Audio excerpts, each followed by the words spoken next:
நேர்காணலில் நம்மோட சிறப்பு விருந்தினராக திருச்சி சூர்யா அவர்கள் இணைந்திருக்கிறார். பேசலாம். டயா பூஸ்டர் சுகரை கண்ட்ரோல் பண்ணும், உங்க ஆரோக்கியத்தை மீட்டு தரும். சர்க்கரையை கட்டுப்படுத்துறதுக்கான எளிமையான வழிமுறை, இயற்கையான வழிமுறை. அனைத்து மருந்து கடைகளிலும் கிடைக்கும்.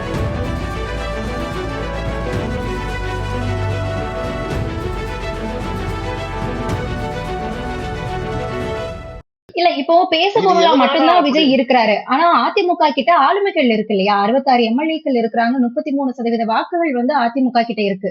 இது வந்து ப்ரூவன் ஆயிருக்கு. ஆனா விஜய் வந்து இன்னும் ஒரு தேர்தல் கூட சந்திக்கலையே. அதுதான் மேடம் நான் சொல்றேன். ஒரு தேர்தல் கூட சந்திக்காதவருக்கு கூட மக்கள் ஆதரவு இருக்குது. அதிமுகவுக்கு இருக்குதான்னா கிடையாது. ஆனா இன்னைக்கு நாங்க மக்கள் வெள்ளத்தில் மிதக்கிறோங்கிறாரு எடப்பாடி பழனிசாமி அங்கங்க சுற்றுப்பயணம் போறப்ப. அதெல்லாம் என்னன்னா, அங்கங்க இருக்கக்கூடிய முன்னாள் அமைச்சர்கள், சட்டமன்ற உறுப்பினர்கள் நாளைக்கு இதை செலவு பண்ணாதான், பெருசா கூட்டம் காட்டினாதான் நம்மளுக்கு நாளைக்கு சீட்டு கிடைக்கும், நம்மளுக்கு நாளைக்கு மந்திரி சபையில இடம் கிடைக்குங்கிறதுக்காக அவன் கை காசை போட்டு தலைக்கு காசு கொடுத்து கூட்டு வராங்களே தவிர, இயற்கையாய் கூடுற கூட்டம் கூட விடுங்க மேடம். அதெல்லாம் வேற. நான் சொல்றது ஒரு இம்பாக்ட், ஒரு விஷயத்த நீங்க பேசுறப்ப அது மக்கள்கிட்ட பேசும் பொருள் ஆகுதா? இன்னைக்கு அண்ணாமலை அவர்கள் கரூர் சம்பவத்தில் நாளைக்கு விஜய்க்கு சாதகமா பேசினாரு.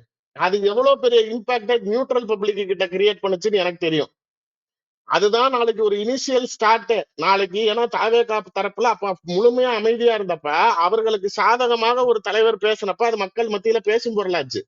அதான் அப்ப நயினார் பேசுறாரு எடுபட மாட்டேங்குது, அண்ணாமலை பேசுறாரு எடுபடுதா, எடப்பாடி பேசுறாரு எடுபட மாட்டேங்குது, விஜய் பேசுறாரு எடுபடுதா. அவ்வளவுதான் லாஜிக். 24 பேக்ரவுண்ட்ல பாத்தீங்க அப்படின்னா டிஎம்கே வர்சஸ் பிஜேபிங்கிற மாதிரி களம் நிலவரம் இருந்தது. 26 விஜய் வர்சஸ் டிஎம்கேன்னு இருக்குது. இதுக்கு எல்லாத்துக்கும் ஒரே காரணம், எடப்பாடி பழனிசாமி அப்படிங்கிற ஒரு ஆளு உண்மையிலேயே அவர் வந்து எந்த வகையிலும் செயல்பாடுகள் இல்லாமல் மக்கள் மத்தியில் அவரை ஒரு தலைவராக அங்கீகரிக்கப்படாம, சார் மேடம் அதனாலதான் உங்களுக்கு 2024 வேற எந்த பெரிய கட்சிகளும் உங்களுடன் கூட்டணி வரல. பிஜேபியை வேணான்னு சொல்லிட்டு சுனில் கனுகோல் பேச்சை கேட்டு ராகுல் காந்தியுடன் கூட்டணி பேசுவதற்கு தயாரானார் எடப்பாடி பழனிசாமி. அதனாலதான் பிஜேபியை தள்ளி விட்டாரு.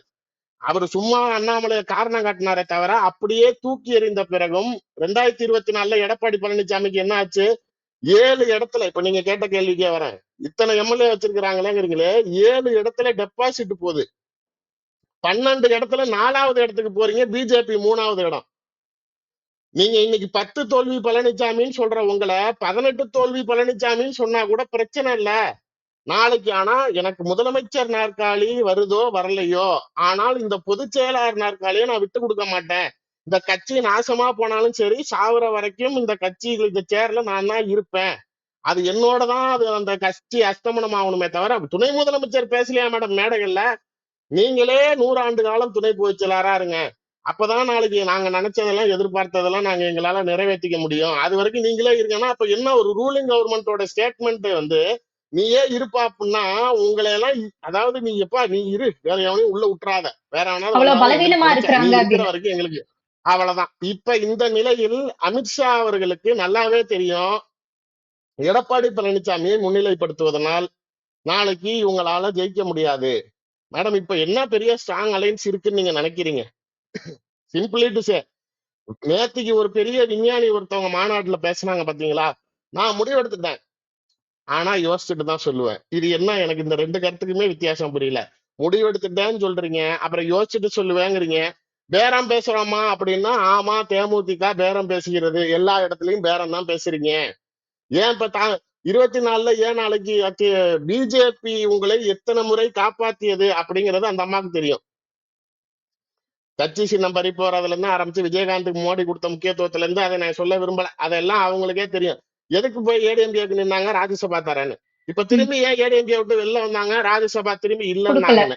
இப்ப திரும்பி திமுகக்குள்ளார போலாம் அப்படின்னு நாளைக்கு பேசிக்கிட்டு நீங்க சீட்டு முதலீடுல இருந்து எல்லா கணக்கையும் ஏவாகுணமா பேசி உங்களுடைய கல்லூரிகள் முதற்கொண்டு வியாபாரம் நடந்ததே நீங்க திமுகவுடன் இணக்கமான போக்குல இருந்ததுனாலதான் வியாபாரம் ஆச்சு. இல்லைன்னா உங்க கல்லூரியை வாங்குறதுக்கு யாரும் தயாரா இல்ல. அதெல்லாம் முடிச்சதுக்கு அப்புறம் சரி நான் சுற்றுப்பயணம் போயிட்டு வரேன், சும்மா போய் கட்சி தொண்டர்களுக்கு ஒரு குளுக்கோஸ் கொடுத்துட்டு வந்துடுறேன், அதுக்கப்புறம் வந்து உங்க கூட கூட்டணின்னு நாளைக்கு ஜனவரியில அறிவிக்கிறேன்னு சொல்லிட்டு, நீங்க தானே ஜனவரி 9ஆம் தேதி அறிவிக்கிறேன்னு சொன்னாங்க. இப்ப ஏன் திரும்ப மாத்துறீங்கன்னா, பிப்ரவரியில் ராஜ்யசபா எம்பி வருது, அதுக்கு ஏடிஎம்கே நாளைக்கு உங்களுக்கு தராங்கிறாங்க. இந்த அம்மா ஏற்கனவே பெரிய பல்பு வாங்கியிருக்குது, அதனால திரும்பி இவங்க சரி தரேன்னு சொல்லிட்டு கடைசி நேரத்துல ராக்கெட் விட்டாங்கன்னா என்ன பண்றதுன்ட்டு அந்த ராஜ்யசபா தேர்தல் வர வரை, வேட்பாளர் அறிவிப்பு வர வரை இவங்க நாளைக்கு கூட்டணி அறிவிக்க மாட்டாங்க. ஓகே. நாளைக்கு யாருக்குடா அப்புறம் அப்போதைக்கு அவங்க அறிவிச்சா அதிமுக கூட்டணி, அறிவிக்கலையா அப்புறம் திமுக கூட்டணி. இது என்ன? இது இது ஒரு முதல்ல நான் கேட்கறேன் மேடம், ஜெயலலிதா உயிரோடு இருந்த அளவுக்கு இன்னைக்கு அதிமுக இருக்கிறதா? கண்டிப்பா கிடையாது. அதே மாதிரி இன்னைக்கு விஜயகாந்த் உயிரோட இருந்த அளவுக்கு தேமுதிக இருக்குது அப்படின்னு நீங்க நினைக்கிறது எவ்வளவு பெரிய முட்டாள்தனம். உங்கள் கட்சியின் வலு என்ன அப்படிங்கிறதை அவர்கள் ஏற்க மறுக்கிறார்கள். ஒண்ணு, உங்க ஸ்ட்ரென்த்தை நீங்க புரிஞ்சுக்கணும். அது முடியாம இன்னொன்னு மேடம், நீங்க விஜயகாந்த் இருந்த வரைக்கும் அவர் உடன் இருந்தவர்கள் எல்லாமே ரசிகர் மன்ற நிர்வாகிகள், நீண்ட காலமாக அவருடன் அந்த நற்பணி மன்றத்துல பயனாற்றினவங்களதான் கூட்டிட்டு வந்து எம்எல்ஏ ஆக்குனாரு. அவர் இருந்த வரைக்கும் எங்கேயாவது இந்த குடும்பத்துல யாரையாச்சும் சுதீஷ கூட தூக்கிட்டு போவீங்க, கூட்டு போவாரே தவிர என்னைக்காச்சும் யாராவது பதவி கொடுத்து கேள்விப்பட்டிருக்கீங்களா? 2 எம்பி வேணுமா அவங்களுக்கு? ஒரு லோக்சபா வேணுமா, ஒரு ராஜ்யசபா வேணுமா? யாருக்கு லோக்சபா அப்படின்னு கேட்டா மகனுக்கு, யாருக்கு ராஜ்யசபான்னு கேட்டா என் தம்பிக்கு. இவங்க கட்சியோட தலைவரா, அவர் சுதீஷ் பொருளாளரா, இவங்க மகன் இளைஞரணி தலைவரா. இது இது எவ்வளவு மோசமான ஒரு கட்சி நிலை பரிதாபத்துல இருக்குங்கிறது உங்களுக்கு புரியுதா? இந்த கட்சியினால் நாளைக்கு இன்னைக்கு விஜய் பிரபாகர் பேசுறாப்படி உதயநிதியை போடுறாங்க, சீமான போடுறாங்க, அண்ணாமலையை போடுறாங்க, விஜய போடுறாங்க. நாளைக்கு நான்லாம் உங்களை விட பெரிய தலைவரு, நான் அதிக வாக்கு வித்தியாசம் வாங்கினேன்னா, தம்பி அண்டர்லைன், அது எதுவும் உனக்கு உளுந்த ஓட்டு கிடையாது. உங்க அப்பாக்காக உளுந்ததுன்னு கூட சொல்ல மாட்டேன். அது பூரா அனுதாப ஓட்டு. உங்க அப்பா செத்து போயிட்டாரு அப்படிங்கிறதுக்காக நாளைக்கு உண்மையிலேயே களங்கமில்லாத ஒரு மனிதன் எல்லா மக்களாலும் நாளைக்கு அவருடைய இரங்கல் பெரிதும் வேதனையுடன் பார்க்கப்பட்ட ஒரு அனுதாப அலைவு தான் நாளைக்கு உனக்கு அவ்வளவு ஓட்டு வாங்கி கொடுத்துச்சே தவிர, உன்னை பெரிய தலைவராகவோ இல்ல உங்க அம்மாவை பெரிய தலைவராகவோ ஏத்துக்கிட்டு யாரும் நாளைக்கு உனக்கு ஓட்டு போடல. இவங்க மேடை மேல நின்னுகிட்டு இவங்க நாளைக்கு மற்ற தலைவர்களை விட நான் அரசியலில் அதிகமாக வாக்கு வாங்கினேன், ஏன் போட்டோ அங்க இல்ல. அப்ப உன் லட்சணம் என்னன்னு தெரிஞ்சுக்க. உன் போட்டோ போடாத அளவுக்குதான் நீ இருக்கிற. உன்னை முதல்ல அரசியல் தலைவர்னு யார் கணக்குல வச்சா? இல்ல, இப்போ இந்த அனுதாப ஓட்டு 2026லயும் கை கொடுக்குமா?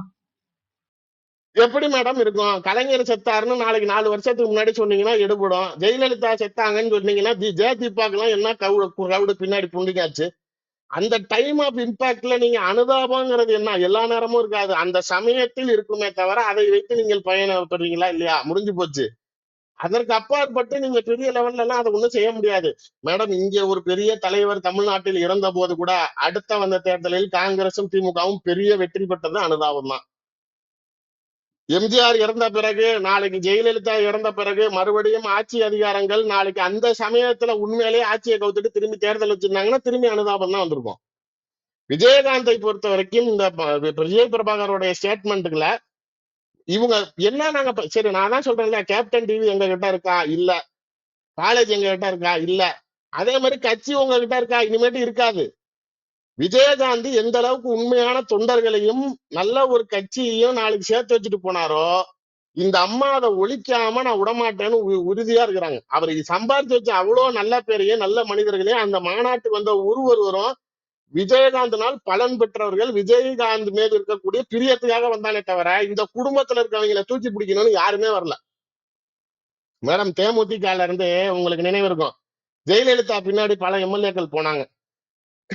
இவர் விஜயகாந்த் சட்டசபையில நாக்க துருத்தினார்னு சொல்லிட்டு எதிர்கட்சி தலைவரா இருக்கிறதுனாலதானே இந்த வேலை பாக்குற, இருவான் பக்கத்துல இருந்து 18 எம்எல்ஏ தூக்குறான் பாருனாங்க. அந்த 18 எம்எல்ஏக்களுக்கும் அடுத்த தேர்தலில் ஜெயலலிதா ஆட்சியில் எம்எல்ஏ கொடுக்கப்பட்டது. எனக்கு தெரிந்து அதுல ஏதோ 2-3 பேர் ஓபிஎஸ் தரப்புல இருக்காங்க, அங்கிட்டு இருக்காங்க. இன்னமும் ஒரு 3 பேர் நல்ல பெரிய மாநில பதவிகள்ல வச்சிருக்காங்க.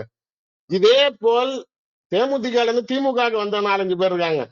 ஒருத்தர் எம்பியா இருந்தாரு, இன்னொருத்தர் இப்ப எம்எல்ஏவா இருக்காரு, இன்னொருத்தருக்கு பெரிய பொறுப்பு பத்திரிகை தலைவரா போட்டு வச்சிருக்கிறாங்க. எல்லாமே தேமுதிக வந்து திமுக அதிமுக போனவர்கள் எல்லாம் இன்ன வரைக்கும் செல்வா கூட இருக்கிறப்ப, இன்னமும் உங்க புருஷன் கூட இருந்தவங்க எவ்வளவு பேர் நீங்க பேட்டி கொடுக்குறப்ப அந்த ஃப்ரேம்ல பின்னாடி நிக்கிறான். அவனுக்கு எல்லாம் ஏதாவது ஒரு சீட்டு செய்யணும்னு உங்களுக்கு தோணுதா? உங்க தம்பிக்கும் உங்க மகனுக்கும் சீட்டு கொடுக்கறதுக்கு தான் நாளைக்கு ஊர்ல இருக்கிற மக்கள் எல்லாம் இதுல மக்களுக்கு உரிமை தேடி தராங்களாம். இவங்க மக்களுக்கு தேடல, இவங்க மகனுக்கும் இவங்க தம்பிக்கும் உரிமை தேடுறதுக்கு தான் இவங்க மாநாடே நடத்துறாங்க, இவ்வளவு பயணம் பண்ணது. இந்த கட்சியை இது முதல்ல இது எதுக்கு சொல்றேன்னா, கவுண்டமணியும் செந்திலும் அடிச்சுக்குவாங்கல்ல, என்னன்னா வேணான்ட்டீங்க என்ன அப்படி சிரிப்பாங்க கேட்டதுக்கு, இந்த பொண்ணே உங்களை வேணாந்துருச்சே வேற எந்த பொண்ணு அப்படிங்கிற மாதிரி. இப்ப 24ல மன்சூர் அலிகான் வரைக்கும் கூட எடப்பாடி இறங்கி யாருமே வேணான்ட்டாங்க. இந்த தேர்தலில் பிரேமலதா வச்சுட்டு தான் 24 ஓட்டுனாங்க. அந்த சமயத்துல இப்ப இந்த அம்மாவே உன்னை வேணான்றுச்சுடா அப்படிங்கிற அசிங்க நாளைக்கு அவருக்கு வந்துருமோன்ட்டு அவரு ஒரு பக்கத்து சும்மா பிட்ட போட்டுக்கிட்டு இருக்காரு. இவங்க திமுகவை பொறுத்த வரைக்கும் எந்த பக்கத்தும் வலு சேர்ந்துடக்கூடாது. எதிர்த்தரப்புல ஒரு 100 கிராம் போட்டா கூட அந்த பக்கத்து வெயிட் கூடிடக்கூடாது அப்படிங்கிற ஒரு கணக்குல அவங்க இழுக்கிறாங்கன்னு வச்சுக்கோங்க. அவங்களுக்கு வந்து 6 சீட்டு கொடுக்கறதா 7 சீட்டு கொடுக்கறதா ஒரு பெரிய விஷயம் இல்ல. அதனால அவங்க அந்த ஃப்ளோக்கு போறாங்க. ஆனால் இந்த கட்சியினால் நாளைக்கு பயன் இருக்கிறதா? நான் சொல்றது மேடம், தேமுதிக அப்ப இப்ப அதிமுகவோட சேர்ந்து நாளைக்கு ஆட்சி அமைச்சிட போதா? பாசிபிளே கிடையாது. பாமகவை பொறுத்த வரைக்கும் பாமகவே நாளைக்கு வன்னியர் சமூக மக்களால் உங்களை ஏத்துக்கல. அன்புமணியை உங்களுடைய சமூக மக்களே நாளைக்கு உங்களை அங்கீகரிக்கல. நீங்க இதே பிஜேபியில 10க்கும் குறையாத எம்பி சீட்ல நிக்கிறீங்க. ஒண்ணுலயாச்சும் உங்களால ஜெயிக்க முடிஞ்சா? முடியல. உங்க மனைவி நின்ன தொகுதியிலே தோக்குறீங்க. உங்க மனைவியை விடுங்க, நீங்களே உங்கள் சமூகம் அதிகமா இருக்கக்கூடிய தருமபுரி தொகுதியில ஒரு ஃப்ரெஷ் கேண்டிடேட் டிஎம்கேல நாளைக்கு போடுறாங்க, தோத்துட்டு வரீங்க. இன்னைக்கும் ராஜ்யசபா கூடன்னு நாளைக்கு போய் எங்கேயாவது சட்டத்தை தூக்கிக்கிட்டு போறதுக்கு தான் இருக்கிறாங்களே தவிர, இதே எடப்பாடி பழனிசாமி என்ன சொன்னாரு? இவர் அன்புமணி பாமகல இருந்து கூட்டணியில இருந்து போனதுல இருந்து இவர் போய் மத்த நேரத்துலாம் வரமாட்டாராம், தேர்தல் சமயத்துல மட்டும் சட்டை தூக்கிட்டு பிச்சை எடுத்துக்கிட்டு ஏதாவது போடுங்கன்னு வருவாராம். இவரை நாங்க வச்சுக்கணுமான்னு பேசினாரு. இன்னைக்கு இதே அன்புமணியை பக்கத்துல வச்சுக்கிட்டு நிக்கிறீங்களே, அப்ப அவர் தட்டை தூக்கிட்டு வந்தாரு, இவர் காசு போட்டாரு. காசு போட்டா அப்ப பிச்சைக்காரன் நாளைக்கு உனக்கு லட்சக்காரனா தெரியறானா? எடப்பாடி பழனிசாமிக்கு எடப்பாடி தொகுதியிலேயே வன்னியர் சமூக வாக்காளர்கள் ஜாஸ்தி. அன்புமணி இல்லைன்னா எடப்பாடியே முதலமைச்சர் வேட்பாளர் தோத்து போவார். இது அவருக்கு தெரியும். அவர் தொகுதியில அவர் ஜெயிக்கிறதுக்காக இவர் கொண்டாந்து சேர்த்திருக்காரே தவிர, ஆனால் அன்புமணியினால் அதிமுகவுக்கு உங்களுக்கு வலு சேர்க்க முடியும்னா கண்டிப்பா கிடையாது. அப்பா மகன்குள்ள ஏற்கனவே வலு இழந்து போயிருக்கிற இடத்துலயே இதுல அப்பா மகன்குள்ளார பிரச்சனை. நான் ஒரு வருஷத்துக்கு முன்னாடியே சொன்னேன், மதிமுகம்லயே சொல்லியிருக்கிறேன். அப்பா வந்து திமுக பக்கிட்ட வர விருப்பப்படுறாரு, மகன் பிஜேபி கூட்டணிக்கு போவாரு, தேர்தல் ஆணையம் நாளைக்கு மகனுக்கு தான் கட்சி உரிமை அப்படின்னு சொல்லி அதை வழங்கும்.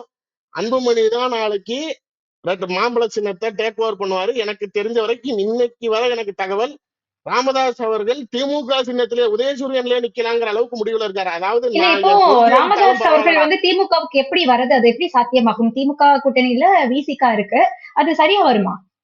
அவரே சொல்லிட்டாரு அரசியல்ல என்ன வேணாலும் நடக்கணும்னு. நேற்றுக்கு கூட பத்திரிகையாளர் சந்திப்புல கேக்குறாங்க, நீங்க அவர் இருக்கிற இடத்துல எடுப்பீங்களான்னு.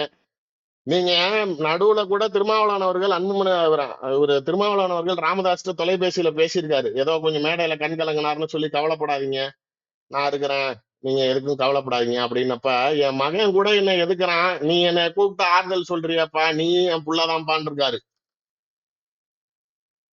அப்படி பாண்டிங்ல இருக்கிறாங்க.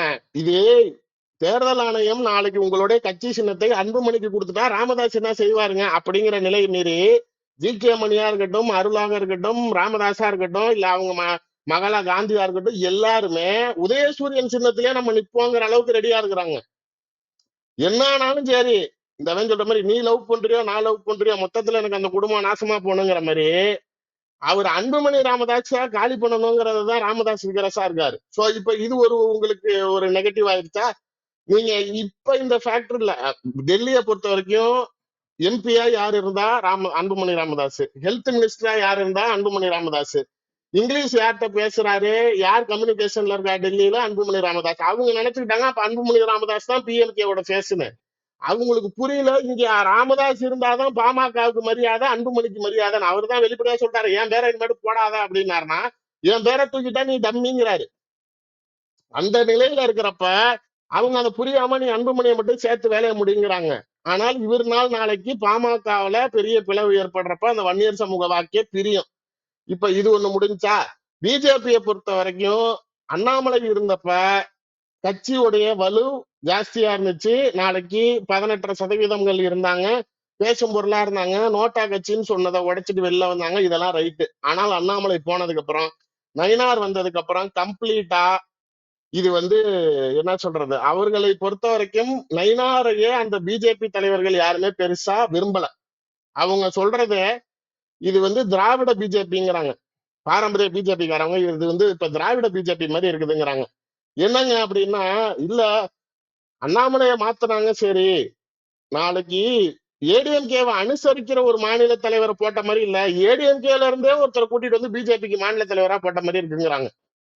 இவர் கம்ப்ளீட்டா அவருக்கு கூஜா தூக்குறதுக்கும் அவரை பூஸ்ட் பண்றதுக்கும் அவரை பின்னாடி நிக்கிறதுக்கும் தான் இருக்கிறாரே தவிர, ஆனால் பிஜேபியை இவர் ஸ்ட்ரென்தன் பண்றாரா, இன்னைக்கு அவர் கட்சியை வலுப்படுத்துறாரா, இல்ல கட்சி நிர்வாகிகள்கிட்ட இணக்கமா இருக்காரா, தமிழிசையில இருந்து எச்ராஜால இருந்து பொன் ராதாகிருஷ்ணன்ல இருந்து சீனியர் தலைவர்கள் அவ்வளவு பேருக்கு நயினார் சண்டை.